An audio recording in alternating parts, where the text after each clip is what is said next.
I'm sure most of us have been through a tough time in our life where we feel lost, like no one is there to help us, where it's like everybody around you that's supposed to care about you kind of deserted you. You know, like I remember, for instance, a couple years ago I totaled my car. That's because I was, being a reckless driver and being stupid.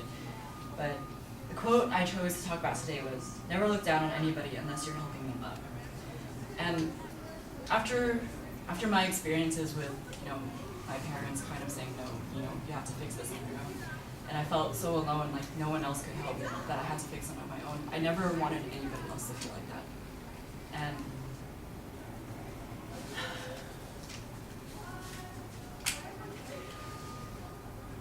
okay.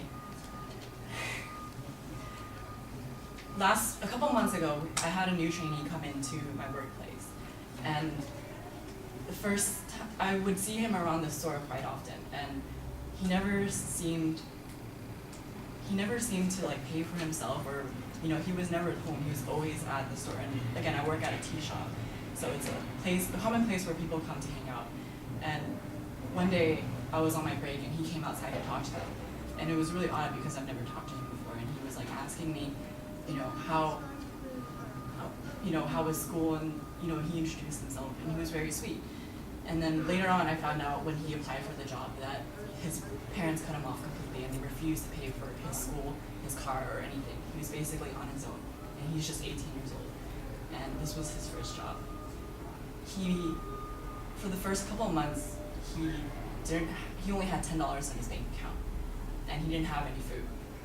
And I remember that Christmas that I took him to a local supermarket, and I bought him $70 worth of instant food to last him for a month, and that was his Christmas present. And later on, we went back to the store, and then I went into the kitchen to get him food, and my assistant manager asked me, "Why are you helping him? Look, he says he doesn't have money to eat, and yet he still smokes cigarettes. If you really didn't have money, you would think he would quit." And I guess in a sense that's true, but being that I know how it feels to be in his position where he feels so hopeless that there's no one else to help him, and if you were in that situation, you would want somebody to help you as well. If you were cut off from your parents completely and you didn't have a job, you would want someone to do the same for you. And I feel a lot of times in these days, people just look down on like even our peers, especially our peers.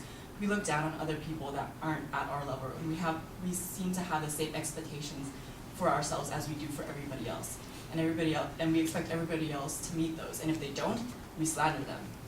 And I feel like instead of slandering our peers and anybody around us, that we should try and help them up, because everybody goes through tough times, and you would want people to remember if you were to help someone. If you were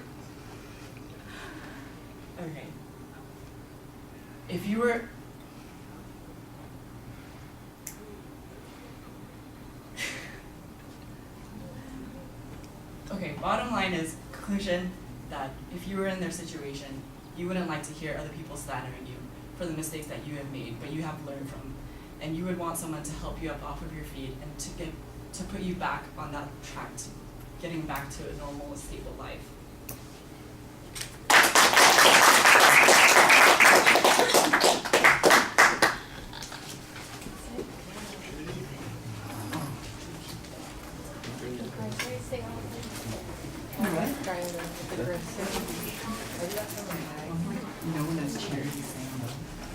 They seriously do those all the time. It feels so bad. Like, we'd be sitting at the store and we'd be just like, oh my god, let me buy you dinner. Still work there? Nothing's online.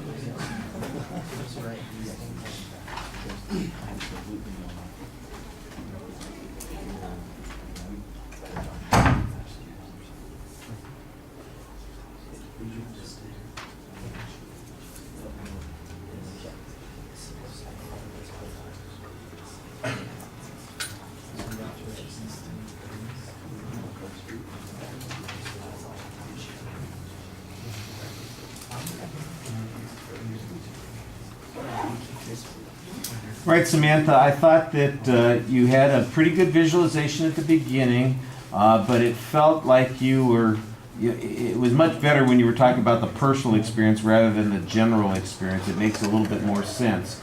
You don't really have a preview of the contents of the speech, and it doesn't sound like there's a structure, but when you get to your example, you do a nice job talking about that, and once you've got that example, you seem to relax and talk a lot more effectively to the audience.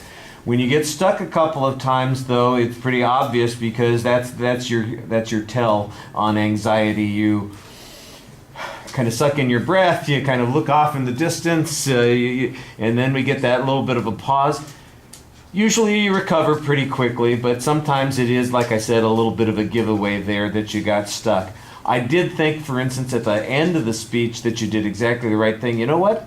I figured out you'd said what you had to say, get to the end, just make that last point and finish. You don't want to stand there struggling more than you needed to. And like I said, there were 2 or 3 of those spots where you got a little, where am I going with this? But when you got there, you were back on track again. I do think that the presentation, I think you need to increase your volume a little bit to keep the energy level up. That's one thing I think that will help you keep focused on the speech if you kind of force yourself to have a little bit higher energy level there. Like I said, the pacing is the place where that sort of stuff comes out, and there's a little bit of difficulty getting through that. Your eye contact with the audience is a little inconsistent. When you do look at us, you're doing a good job, but you're not always looking at us, and sometimes, like I said, it's kind of up in the corner, and you're thinking out of the corner of your eye about the next thing you're going to be talking about. Well, I mentioned the anxiety thing already, and like I said at the end of the speech, the best thing to do is if you get stuck, if you think you've said what you've got to say, just point that out. So the point I'm trying to make is, and I hope you'll understand that. And I thought you did the right thing there. All right, thank you.